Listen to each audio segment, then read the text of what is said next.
To me, the essence of being an FA is the ability to go create a relationship based on empathy and trust with a perfect stranger in a short period of time. And it takes a long time, as you know, and your audience knows, to develop that skill, because your prospective client and your client, well, they'll never rise to the level of your industry knowledge. They just want to know, A, that you know, and B, you're going to take care of them for an extended period of time. That is a degree you can only get from the School of Hard Knocks. You can't get a designation, you can't get initials after your name, and all of a sudden have the same skill set that an advisor running $1 billion for 200 households has accumulated over 35 years. So there are significant challenges ahead, and most of the firms out there have lost focus as to how to really develop that next generation. This is the Future Ready Advisor, a show about transforming your financial advisory practice. I'm your host, Sam Sivarajan, a wealth management consultant, behavioral scientist, and keynote speaker. In this podcast, I dive deep into the real challenges advisors face and bring you insightful conversations with top industry experts. Together, we'll explore practical strategies grounded in behavioral science to help you better serve your clients, optimize your time, and build a future-ready practice. Hi, everyone. I'm your host, Sam Sivarajan. Welcome to today's episode of the Future Ready Advisor. Today, I'm joined by Gary Sinderbrand, a former top producing advisor turned strategic coach who now helps advisory firms across North America think more deliberately about leadership transitions, client continuity, and cultivating the next generation of talent. Gary brings decades of experience on both sides of the advisory business.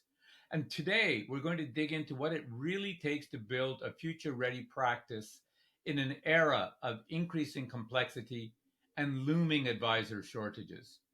Gary, welcome to the show. Thanks, Sam. Good to be here. Good to have you. I think I'm really interested to get your take on some of the current and recent developments that we've had, particularly as it affects the wealth management industry. So maybe we can dive in just to give the audience a bit of context. You've had a long and varied career, from being a top producing advisor to now coaching firms on growth, succession, and practice management. Issues that I think are definitely relevant to the audience for this podcast.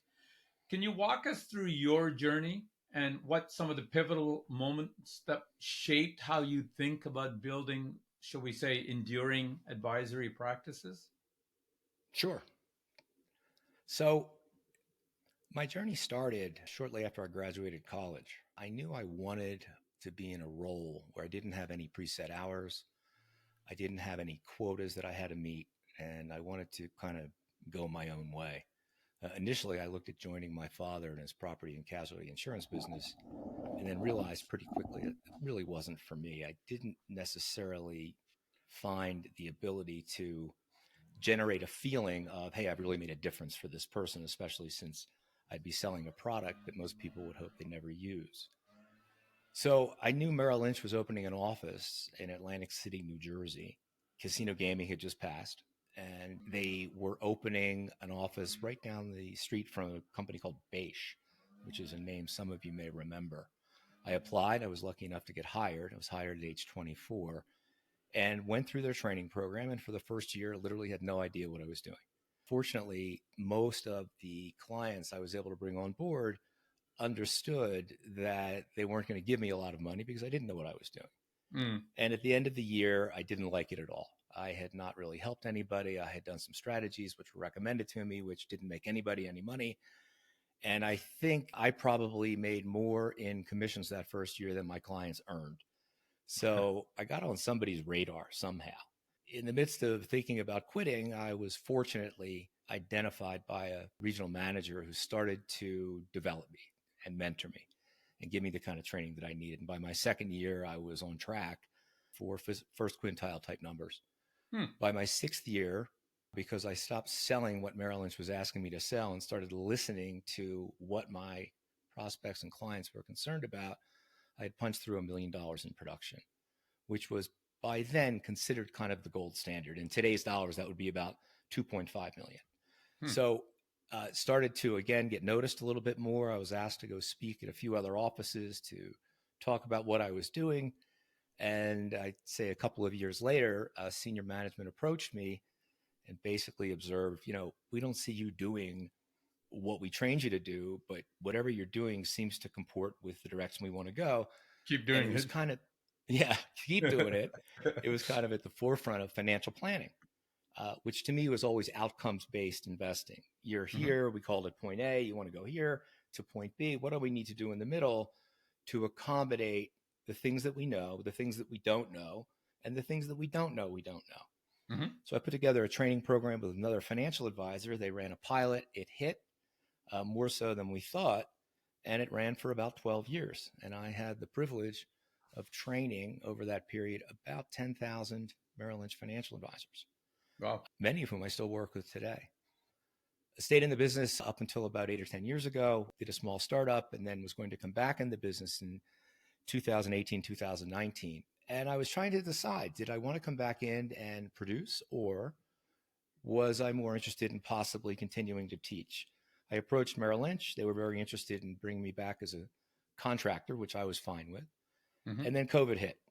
So I was like, well, don't think I'm going to do that. So I developed my consulting business, which I continue to promote today, working with usually pretty experienced advisors, Mhm. and more and more their next generation potential successors.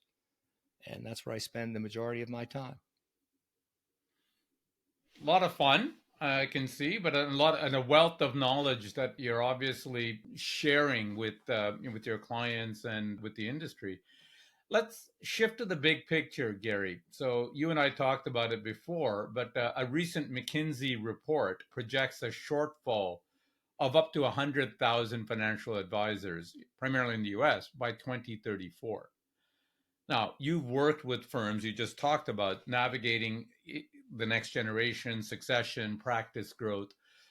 Does this looming gap resonate with what you're seeing on the ground? Sam, I see it every day when I talk to other advisors, but there is, especially among advisors of my vintage, there is almost a denial.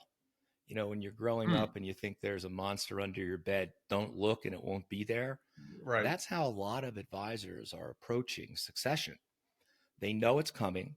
They're trying to make certain moves that they believe will help them get there. But mostly they're identifying successors that would not qualify as advisors if they had to exist on their own. To me, the essence of being an FA is the ability to go create a relationship based on empathy and trust with a perfect stranger in a short period of time. And it takes a long time, as you know, and your audience knows, to develop that skill because your prospective client and your client, well, they'll never rise to the level of your industry knowledge. Hmm. They just want to know A, that you know, and B, you're going to take care of them for an Hmm. extended period of time.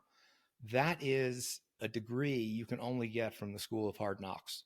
You can't get a designation, you can't get initials after your name, and all of a sudden have the same skill set that an advisor running $1 billion for 200 households has accumulated over 35 years. Correct. So there are significant challenges ahead, and most of the firms out there have lost focus as to how to really develop that next generation. So if you think about it, most firms kind of abandoned their training programs after 2008. Very few people were coming in the business. It just wasn't looked at the right way. I think very few people understand what the job's about to begin with. But we had kind of a dearth of advisors. There weren't a lot of people coming into the industry. The ones that were being placed on teams. And Hmm. these teams had senior members who were Hmm. extremely fortunate, making a great deal of money, thinking about what would happen down the line. But they would bring these advisors on and pay them probably 3 or 4 times more than they ever would have earned in their first few years on their own. So it created what McKinsey refers to as a motivation gap. Hmm. And when you look at what these advisors are doing in preparation for taking over a book of older clients that have a great deal of assets, complex needs, and a trust with the senior advisor. Then you bring a 28-year-old in. They might be smart and perfectly presentable and really understand the industry, but they're not going to be able to deal with that particular financial advisor's 68-year-old client who's been with the advisor for 35 years when that advisor retires. So I agree with McKinsey. You're going to see about a third of those people seek help elsewhere. So over the next, between now and the next probably 8 to 10 years, you're going to see trillions of dollars in assets looking for a new home. And I don't know that the present vertical model of a senior advisor and a next generation advisor is going to be able to keep those assets in place. I just don't see it developing the way it needs to. I want to explore that a little bit deeper because I think you make an interesting, if controversial point. I like this concept of motivation gap. If I understand you correctly, and correct me if I'm wrong, but like the 68-year-old advisor or the senior advisor that has built their $1 billion book over 30 years, who's been through the school of hard knocks, who's been through the training programs that were offered before, had, as you said it in your own career, had some very early quote unquote failures in their development where they weren't getting the results that they wanted either for their clients or for themselves. And I take your comment to mean that they had to do a deep soul searching to understand why are they in this business, what is it going to take them for them to be successful, what are they willing to put in and invest, and the time and effort and blood and sweat and tears and everything else that they're willing to put in to get there. And it was that kind of thinking and process that made this 30-year veteran advisor successful. And you're saying, if I understand it correctly, that the succession candidates, as smart as they are, as polished as they are, as perhaps productive as they are, they haven't gone through that same kind of U-shaped journey. No, I think Is that's that exactly fair? correct. Yeah, I think that's right. Uh, any advisor that I talk to that started, let's say, anytime between 1980 and, call it, 1999, when you ask them if they can remember what their first few days were like as a producer, they can tell you in great detail almost everything they did. They can remember emotionally how they felt, usually scared to death. They can remember the feelings of kind of impending doom if they fell behind, because no Mm-hmm. one knows they're going to make it for sure when they start. You get a Mm-hmm. desk, a phone, and a small salary. And that salary is only there to cover the benefits that are mandated. So you have to go out and try and figure it out. You start out with a list of potential prospects Mm-hmm. that you show your manager before you start. That usually takes you about 2 days to go through, and they never end up as clients going forward. So you go through a period of stops and starts, Right. primarily driven by fear. There's no plan B. I mean, if you don't get it done or figure out a way to get it done, either by emulating what someone's teaching you to do or eliminating as many mistakes as possible early on, you're not going to be there. So that's why the failure rate in this job when you start is somewhere in the 80% range, just making it out of your second year. It's a very, very difficult business to break into, but if you're built for it, it's the greatest job in the world. The problem is you don't know that until you push through those early things and start to figure it out. With the people coming in today, they're not motivated the same way. They negotiate extraordinary compensation before they join a team. Mm-hmm. And on average, the model I usually see, if we've got a producer with $1 billion in assets and they're producing, let's call it $6 million for the firm. Mm-hmm. So, and getting paid out a significant chunk of that, they may cut their junior producer in the first year for 10%, maybe 12%, and then maybe 15% by the third year. So by the third year, that underlying producer who's never brought in any assets on his own is making several $100,000, Mm-hmm. which if they had to do that on their own, probably wouldn't even have made it. Mm-hmm. So it's very demotivating. And then the junior producers are going to sit and wait for the senior producer to retire, maybe Mm-hmm. 5 years down the line, try and maintain a position in that book, but they lack the experience of being able to go out and form those empathetic relationships, especially with the heirs of that producer's Right. older Right. clients. There's no connectivity whatsoever. So a lot of these books are going to run off. And since most of these firms' retirement plans are dependent upon, this is speaking the broker dealer community, are dependent upon payout after the senior producer retires. As that business tails off or goes down, ultimately the amount of money that producer is able to monetize in retirement is going to go down as well. And it's a tough problem to solve. But I think it's you identified something that I can totally see as being an issue, and I get that there's always this, the older generation always thinks that the next generation isn't ready kind of characterization. But I think you're right that the it is a tough business in the best of times, and you develop your resilience and your skill set and your toolbox by going through those tough times to figure out what works, etc. So how are you dealing with this? How are you dealing with your clients, your consulting clients that you're talking to, these advisory practices? What are you telling them to do to get ahead of this problem, and how are they reacting to that? So I would tell you that initially, when I go in and do my analysis, most of these books come out the same. Let's stay with our $1 billion book doing $5 million in top line production with Hmm. 200 households. 40 or 50 of those households are probably doing 80% of the productivity. Right. So I break it up. I don't just do the 80-20, but I break it up into tiers. I've got a top tier, a mid tier, and a low tier. Every financial advisor has the same pattern when they develop these large books.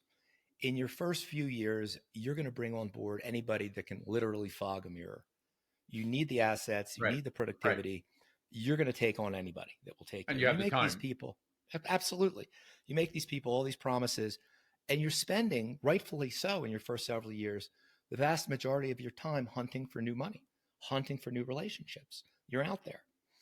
But most of the relationships you're bringing in are probably not the kind of relationships you would bring in as an LOS 30 FA with $1 billion. You wouldn't go after them. The problem is they're still in your book. They're Hmm. your friends. You've promised them certain things. You don't talk to them very frequently. So that bottom portion of the book, which probably comprises 75%, is probably responsible for no more than 20% of the overall productivity. Hmm. But you've still got a 75% nugget at the bottom that has to be taken care of. So what it does is it takes a lot of service capacity Right. away from that senior advisor and their team. Senior And just advisor, to clarify, sure, Gary, 75%, you mean of number of households, right? Not correct. assets. You're Yes, talking about the number of households. that's correct. It might be 150 households, but only 10 or 15% of the assets. Correct. Okay. Sorry. So there's a plateau that occurs as the advisor then has the ability to get bigger and bigger accounts.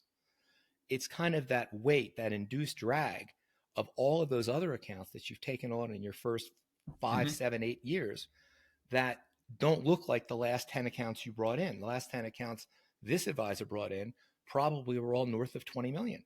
Right. But there's all this weight underneath. So now we've got an issue where you've got a lack of service and connectivity to the lower tier of your book. You're Hmm. trying to focus more on the upper tier of your book, but the problem is your entire book, every single household has the same desire. They Hmm. want you to treat them as if they're the only client on your book. Correct. You made them all these promises, 20 years ago. Well, where have you been? Hmm. So, what I try and propose is this.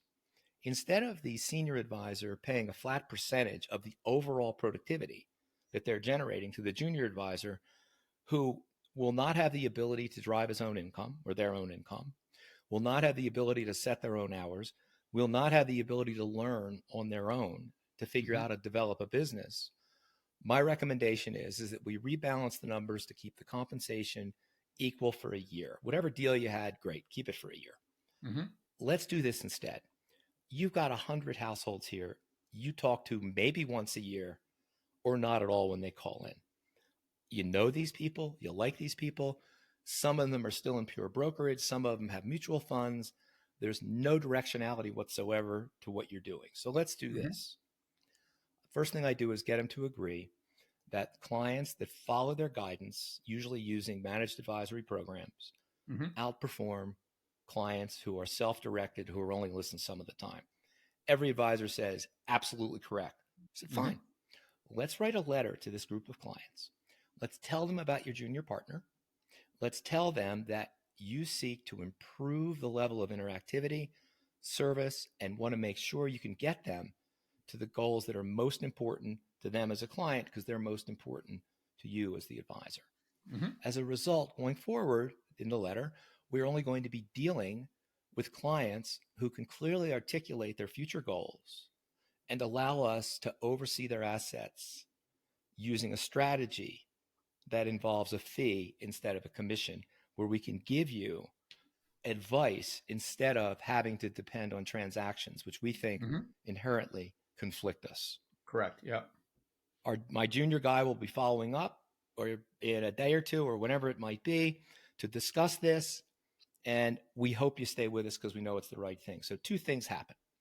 If you've got 150 households down there, and let's call it on this particular book, you've got $80 million down there. You've got 150 households, you're probably going to lose 20. You're going to keep 130, but those 130, all of a sudden, you're the primary financial advisor because part The and parcel junior of this. one. Right. Absolutely. And Correct. we You've train the junior redefined the guy. relationship. There you go. And as a result, you get a book where you have a higher fee-based revenue. So at that lower tier, maybe that 80 million was generating 20 basis points Mm-hmm. overall return on assets. All of a sudden, that 20 starts lifting to 70 or 75. And we start to share that segment of the book more aggressively with the junior advisors. So instead of them just being dependent on the senior advisor, he's relieved the senior advisor from worrying about that lower tier of the book. The lower tier of the book, things happen over the years. All of a sudden, they're going to find more money. The ROA is going to go up, and the FA is going to get not the experience of having to source these relationships from scratch, but it's kind of the next best thing. Yep. Because clients you're not talking to that sit on your book, they're essentially either going to leave or they could actually cost you a really important referral if someone asks them, should they use you? Maybe it's a friend that just got a huge divorce settlement. Mm-hmm. And well, I never hear from him anymore. It all sounded great when we started, but Tom never calls me again. So this takes care of the clients who deserve to be taken care of and gives that younger advisor an opportunity to get that experience one-on-one and develop the skill set that's essential if they ever hope to rise to what the senior advisor is doing. I love it. I think it's to your point, it solves the biggest challenge that the senior advisors got, which is time and attention. It redefines the relationship with those clients that have evolved or may not have evolved as the practice has evolved to say, okay, this is what we're focused on. If we can't add value for you now in our current incarnation, I'm sorry, but you're not well served here. But to your point, you might lose 20% of it, but those are ones that probably going to go at some point. But the ones that are staying have now recommitted to the relationship and will do more. But I think most importantly, I love your characterization of this. I think this is the closest thing that junior FA is going to get to building a book from scratch, right? It's now on them to look after these clients. Is now on them to keep those clients happy. It's now on them to get the referrals, increase the share of wallet, what have you. It's on them because it's also clearly defined that the senior advisor isn't necessarily stepping in to save the day on any of these, but more importantly, because their comp is directly tied to what is happening in that subset of the book that they're taking over. You've got the closest thing to the new joiner training program that Merrill's or other firms might have had 20, 30 years ago, right? No, I think that's correct. One of the bigger challenges is not necessarily the junior advisors because they want to learn the craft. But the senior advisors, there's kind of a pretty deep psychological connection to a lot of those clients. Right. They remember what they promised them, and they almost feel badly that they haven't been there for them over time. And Right. as a result of that, they, again, it's kind of that don't look under the bed. We don't want to see that monster down there. It's like if we don't pay attention to it, it's not going to happen. And when I used to teach this at Merrill, we had FAs that would have, 3, 4, 500 households. Wow. And the normal excuse I would hear would be, well, I've got C shares in there and they don't really bother me all that much. And it's still X amount of dollars. And, it is what it is. And I could go after them 15 different ways, from a fairness issue, from a time allocation issue. What Hmm. would your top 10 clients think if they knew how much time you were spending on people that weren't paying for it?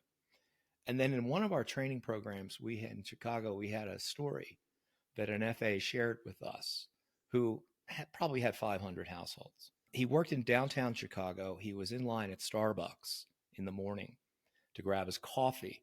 And he was overhearing a conversation between two women, a couple of spots up.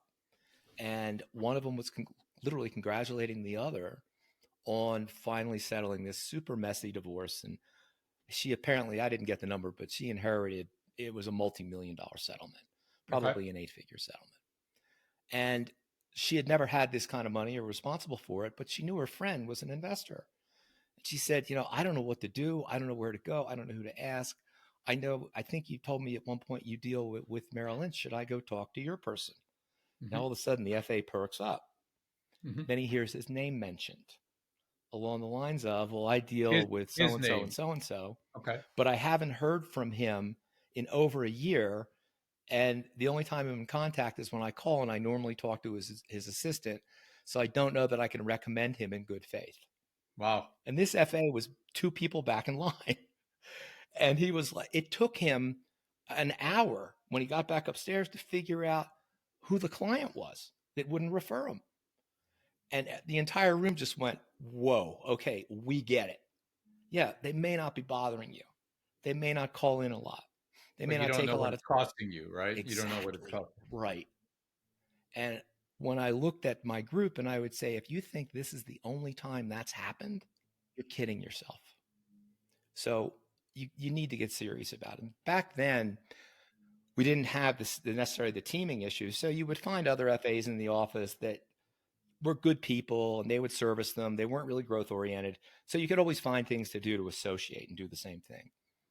But the opportunity now is acute, as is the need, especially with what's happening in retirement and what's happening in the current market. No, that's a powerful story. I think you're bang on that it's a good way of thinking about it. It's not so much what is it cost.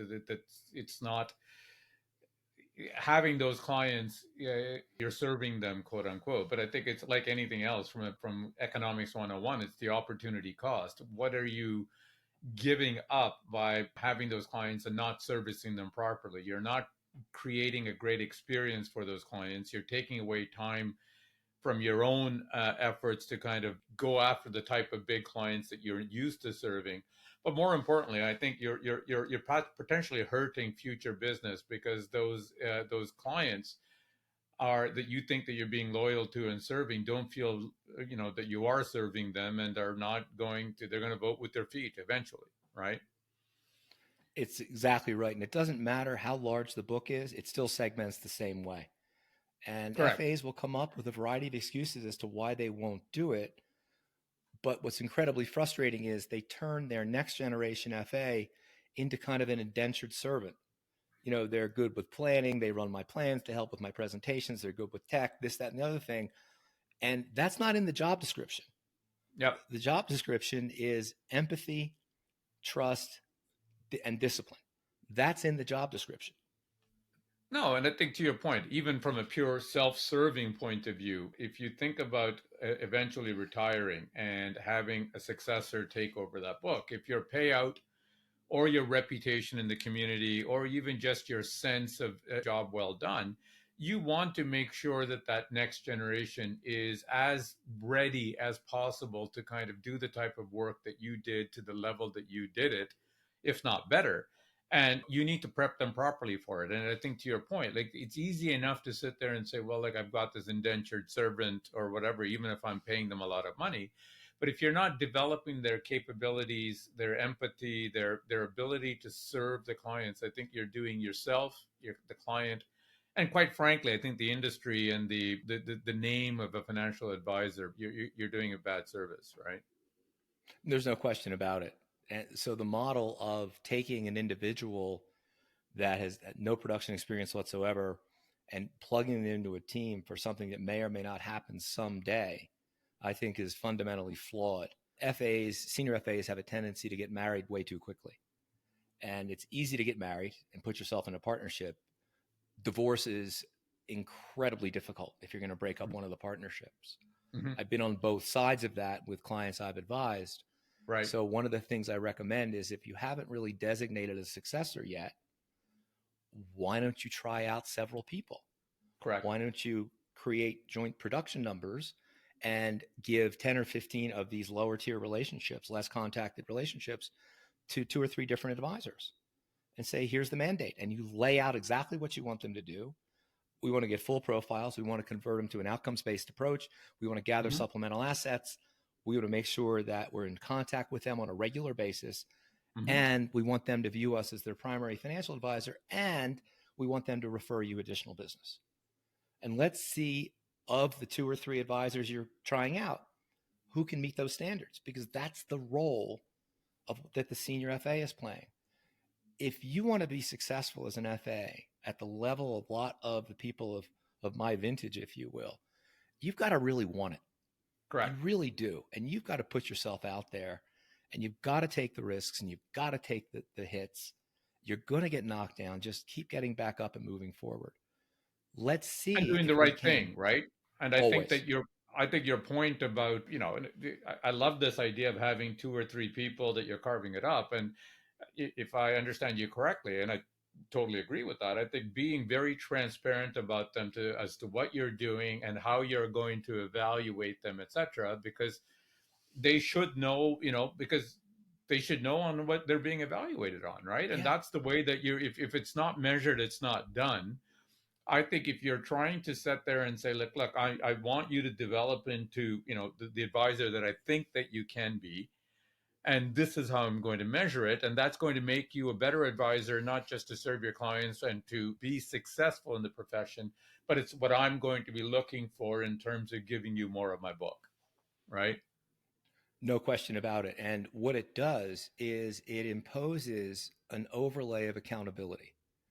And there I are like that. many, many things you can put up with as an advisor, but failing to live up to something you committed to, especially in front of your peers, isn't one of them.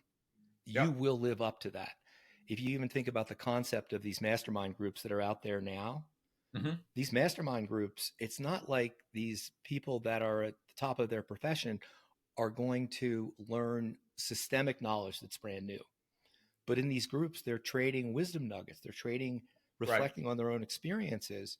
And then to move up, they'll form little accountability pods. Yep. I'm going to try that. Okay, fine. You're going to report back next month to the Yep. group. We did the exact same thing in our training programs way back in the day. 30 to 40 days later, you would have to come back and take what you learned in the 2 days, and we give you what are called gateway activities. And we Mm-hmm. would say, look, we're never going to convince you of this. We can stand up here for 2 straight days. Thanks for coming. You'll think it's a great idea. Everything's going to go in your good idea drawer when you get home. Right. Right. And then you're going to forget about it a week later. But you're coming, and to Merrill's credit, they agreed. Without follow-up, training is pretty useless. You're Mm-hmm. coming back in a smaller group in 30 to 40 days. We're going to go around a U-shaped table. We're going to ask you what you did. You've got 5 activities. Mm-hmm. All right. We can't convince you. Let your clients and your prospects convince you. Mm-hmm. So try one, because you don't want to be the person that shows up that didn't do anything. Right. And that was more powerful than we ever anticipated. And that's really, I think, where that transformational change took place. You've got to put yourself out there and take the risk to begin to see what the possibilities actually are. I love that. I think accountability is huge, and I think this peer accountability is probably among the best. So I think you would agree with this statement that clients today are demanding probably more holistic, human-centered advice than ever before. But the reality is that advisors are stretched thinner than ever.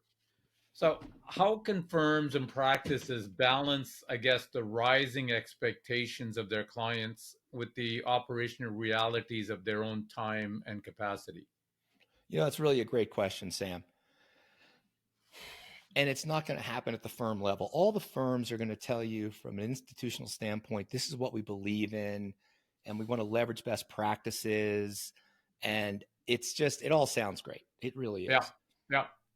But from a financial advisor standpoint, financial advisors are like free agents all the time. So the firm is trying to balance the concept of compensation, keeping the FA happy, but not leaning on them too hard. If they're productive and they're doing a clean business, the firms are just going to kind of look past it. They're not going to mandate what they need to do. Right. So it comes down to the individual. Now, the interesting thing is, and this was also cited in the McKinsey study, there is a very strong movement in the age 50 and over demographic for that enormous group of people seeking more holistic advice and willing to pay a fee for it.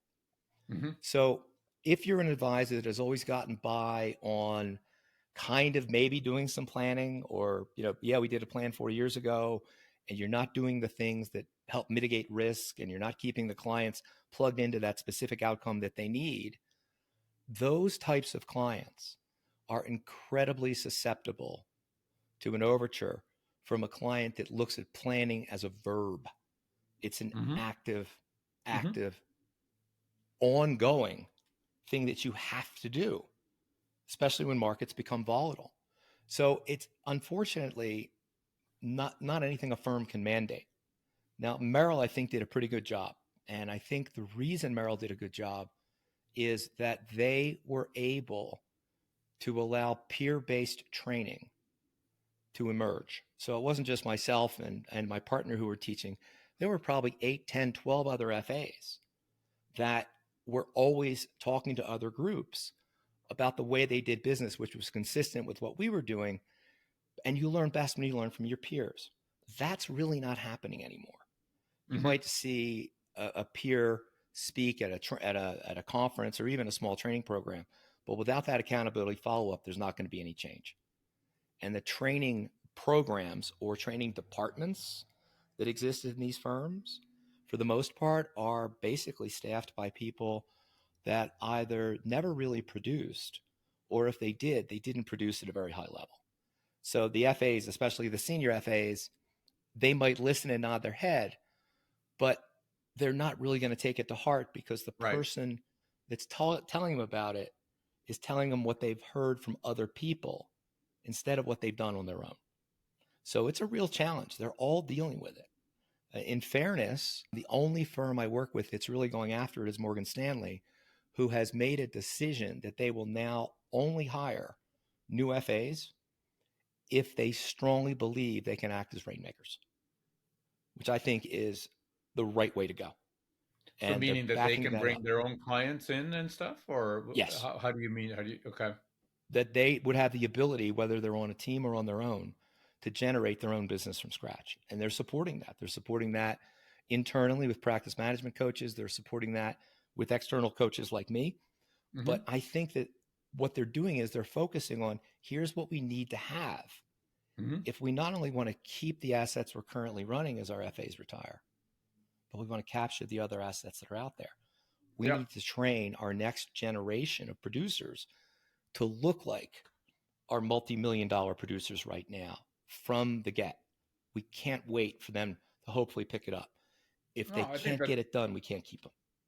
I think that's smart. I mean, I remember years back. I mean, we crossed paths at UBS many years ago. But at UBS in Canada, we were hiring any FAs that we would hire. The first thing that we'd ask for them to do is to create a business plan.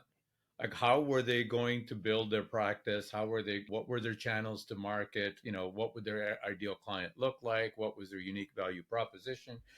And the reality of it is not that we expected that business plan to be executed per se. What we wanted is two things. Number one, like what you said, this mindset that they're bringing in, that they're coming in thinking, yes, I am responsible for my own development and for my own practice development.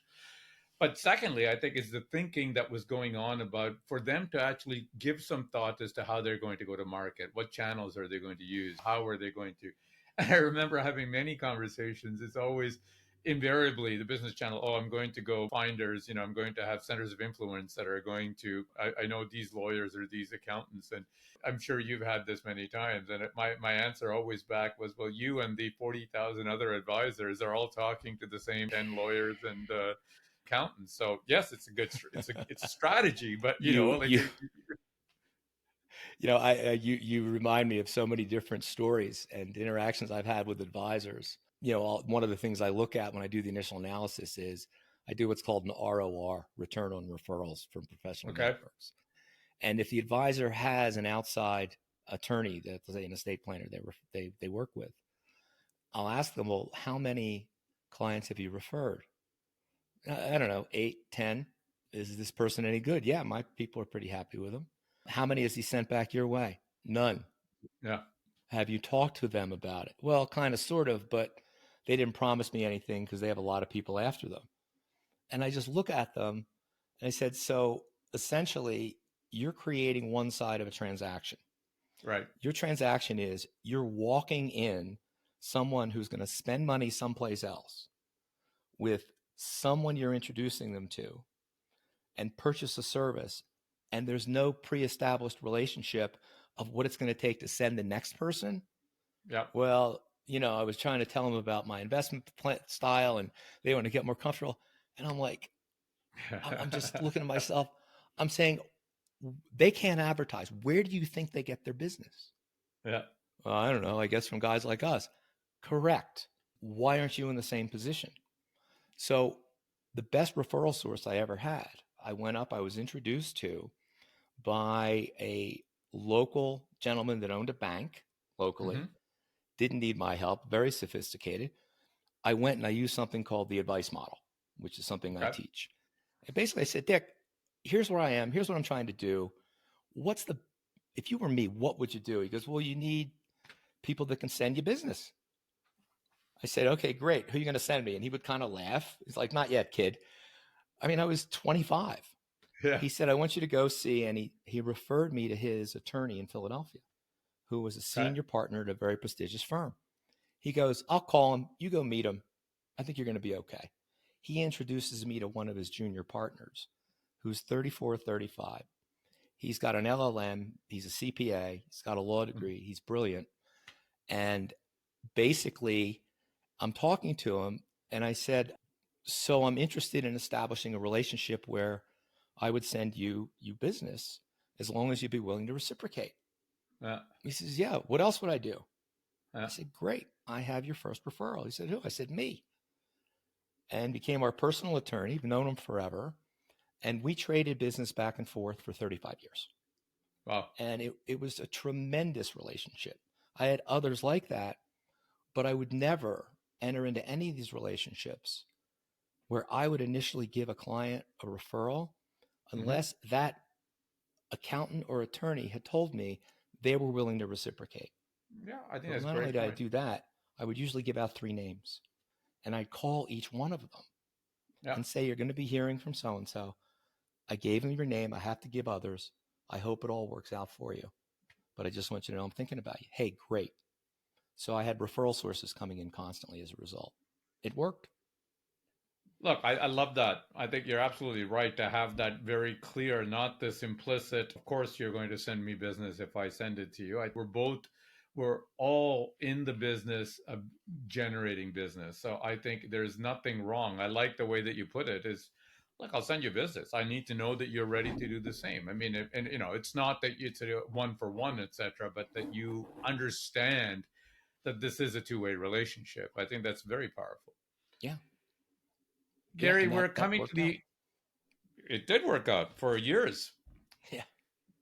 So we're coming to the end of our podcast. And so I have a few rapid fire questions that I ask all of my guests. So if you're ready, number one, professionally, what is the most important lesson you have learned over the years? Question your own conclusions. Even when you're absolutely certain you've got it all laid in, back away, take some time, look at it, and rethink it from a different angle. That's brilliant. Powerful. Difficult to do, but absolutely bang on advice, I think. And I think that never changes, right? As the older we get, I guess the more that we have to do that probably because we've got a lot of assumptions that have been built in. That's true. Second, what is one practical tip you would offer listeners keen on applying your insights? Be very cautious about becoming emotionally involved with your professional decisions, especially in times like this. As an advisor, your job is to not only absorb the news that is out there, but understand what's not being written as well in light of what you're trying to accomplish for people. So the concept of drawing your news sources from, let's say, a singular idealistic point of view can really just anchor biases like confirmation bias and recency bias. And as humans, as individuals, we're very susceptible to that. As an advisor, you can't be. You have to step away, remove everything, and get it down to what does this client need to do to accomplish the reason that they hired me. And that can't be emotional. That's got to be pretty dispassionate. I love it. And I think it ties in so wonderfully to the first answer that you gave on the questioning your assumptions and everything else, et cetera. But I think you're right. Like, I think we owe it to our clients to be, an objective source of advice, whatever our own personal feelings or emotions around it might be. What is the right thing for this client at this time in terms of what they're looking to achieve, right? Yes. Gary, this has been, as I was sure it was going to be, this has been a great discussion, and I think very timely for all of the things that are happening specifically in our industry, but also in more generally in the markets. So thank you. If listeners want to learn more about you or find your work, where do they go? So a couple of different places. They can come up to my website, which is betterpathtraining.com. And from there, they can make their way to my podcast, which I've created for both kind of the middle distance or the middle ground between an investor and an advisor. It's titled If the Public Only Knew, where I'm trying to kind of demystify what the advisors are saying to their clients and trying to clarify what the clients are trying to say to the advisors. Nice. So I'm pretty excited about that. I'm also in the process of, and I'll launch it in the next few weeks, creating a Patreon. I realize I've got several hundred hours of videos I've created that are broken up into nuggets that are both timely and timeless. I'm going to put that out on Patreon. It's going to be free. All I need is an email. You'll be able to make your way there just following the links in my website. That'll take you there as well. But I'm pretty excited about that. And then I'm going to basically leave it out there for free for the time being. So I'm pretty stoked about getting a lot of that content I've created over the years out to the advisor community. That's amazing and very, very, I'm sure, insightful. So I'll put it in the show notes so that listeners can find it. Gary, thank you so much for joining us today on the Future Ready Advisor. Really a pleasure, Sam. Thanks for having me.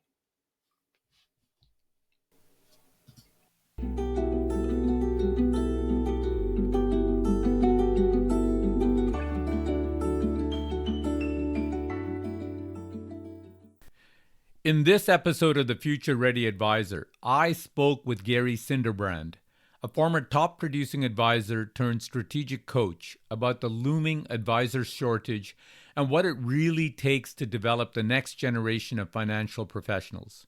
Here are my 3 key takeaways. Number 1, the motivation gap is real. Gary's insights on McKinsey's projected 100,000 advisor shortfall hit home. But the real issue isn't just numbers, it's readiness. Today's junior advisors often earn several $100,000 without having to build relationships from scratch or face the fear of failure that forged their senior counterparts. Gary worries that they're being set up as highly paid assistants and not future rainmakers. Number 2, segment to succeed. Gary's approach to rebalancing advisor books makes a lot of sense. Take those 150 lower-tier households that consume time but generate little revenue and hand them to junior advisors as their primary responsibility. It solves 3 problems at once: frees up the senior advisor's time, gives junior advisors real client relationship experience, and often increases the revenue from those relationships through better service and fee-based strategies. Number 3, question your own conclusions. Perhaps Gary's most powerful advice came in our rapid-fire round. Even when you're absolutely certain about a decision, step back and examine it from a different angle. In our emotionally charged markets and politically divided world, advisors who can remain dispassionate and objective become invaluable to their clients. The advisor shortage isn't just about finding warm bodies. It's about developing professionals who can truly serve clients across generations, and that requires intentional, often uncomfortable changes to how we've been doing business.